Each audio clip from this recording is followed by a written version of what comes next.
diberikan kesehatan oleh Allah Subhanahu wa Ta'ala. Pada kesempatan kali ini kita akan mempelajari tentang teks narasi. Sebelum kita mempelajari tentang teks narasi, kakak akan membacakan tentang KD dan tujuan pembelajaran terlebih dahulu. Pada kesempatan kali ini kita akan mempelajari tentang teks narasi.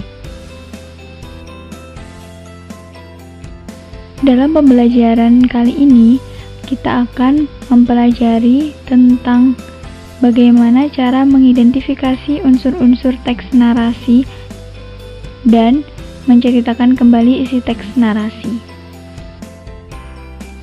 Tujuan pembelajaran kali ini yaitu yang pertama, peserta didik mampu menentukan unsur teks narasi yang didengar dengan tepat. Yang kedua, peserta didik mampu menjelaskan struktur teks narasi yang didengar dengan tepat. Yang ketiga, peserta didik mampu menyimpulkan amanat teks narasi yang didengar dengan tepat. Dan yang keempat, peserta didik mampu membuat teks narasi singkat berdasarkan peristiwa yang terjadi di sekitar dengan memperhatikan unsur-unsur pembangun teks narasi. Kemudian yang terakhir, setelah membuat teks narasi singkat, peserta didik mampu menceritakan kembali teks narasi yang telah dibuat secara lisan dengan baik. Nah, topik yang akan kita bahas pada hari ini yaitu pengertian teks narasi, tujuan teks narasi, unsur-unsur teks narasi, struktur teks narasi, ciri-ciri teks narasi, dan langkah-langkah membuat teks narasi. Apa itu teks narasi? Teks narasi adalah rangkaian cerita dari waktu ke waktu yang dijabarkan secara bertahap. Jadi, bisa kita simpulkan bahwa teks narasi merupakan sebuah teks yang menjelaskan tentang serangkaian peristiwa yang saling berhubungan, yang mana peristiwa tersebut disajikan secara berurutan dari awal hingga akhir cerita, baik cerita itu disampaikan dengan lisan ataupun tulisan. Tujuan teks narasi adalah untuk menghibur pembaca atau pendengarnya dengan pengalaman estetis. Kemudian, teks narasi juga bertujuan untuk memberikan informasi untuk menambah pengetahuan dan memberikan wawasan kepada pembaca. Unsur-unsur dalam teks narasi yaitu tema, latar, penokohan, alur, dan amanat. Tema merupakan pokok pembicaraan yang menjadi dasar penceritaan penulis.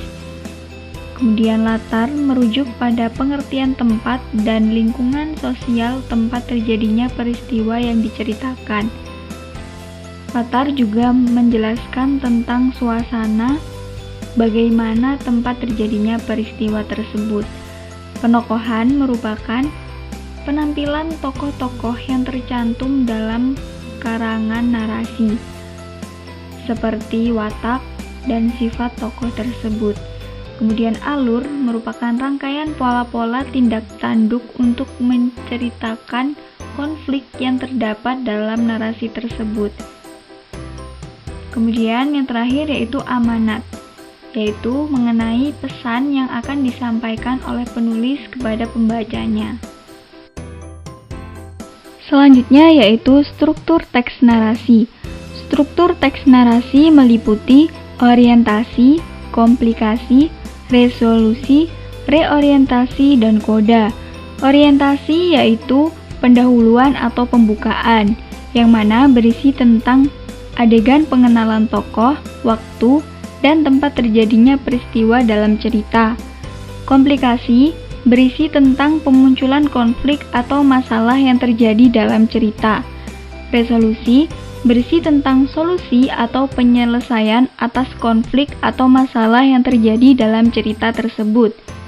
Kemudian reorientasi berisi tentang ungkapan-ungkapan penutup yang menunjukkan berakhirnya suatu cerita.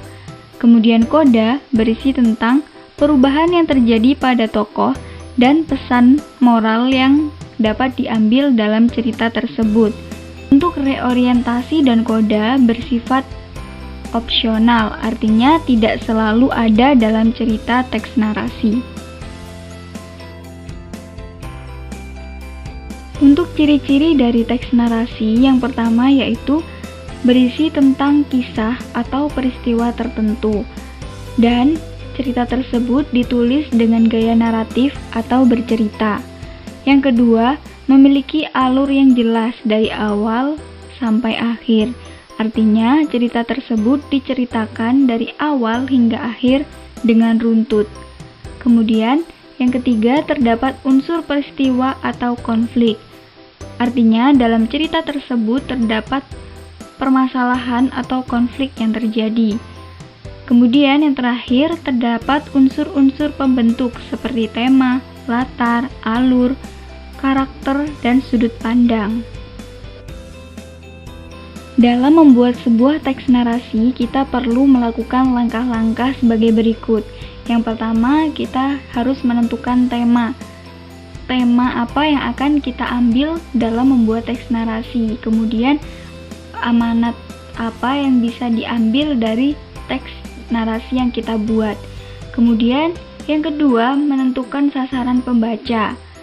Yang ketiga, membuat rancangan mengenai peristiwa utama dan membentuk alur yang sesuai, agar ketika kita membuat teks narasi, kita tidak bingung dengan alur.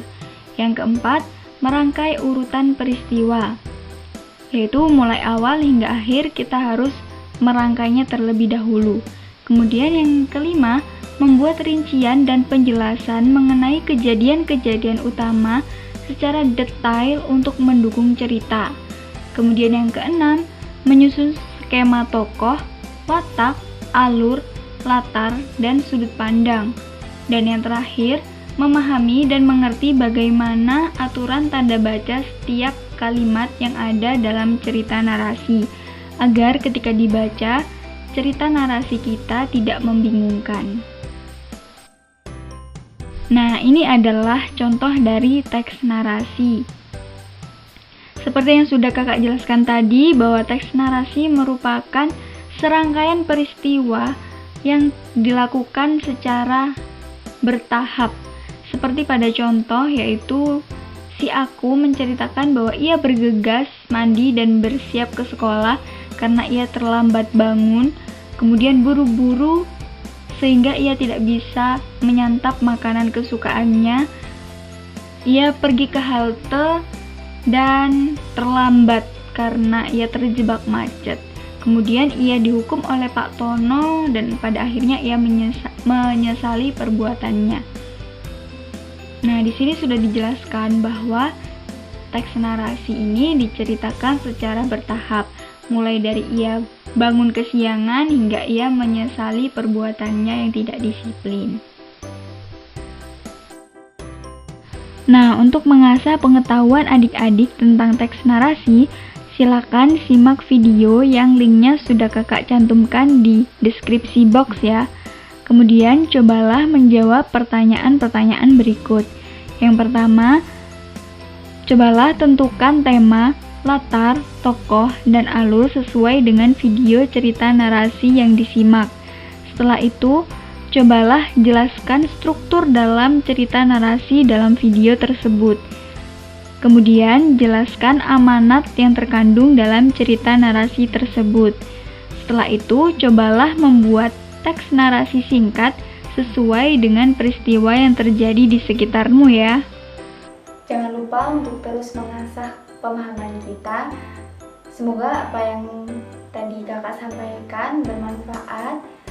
Ada kurang lebihnya, mohon maaf. Wassalamualaikum warahmatullahi wabarakatuh.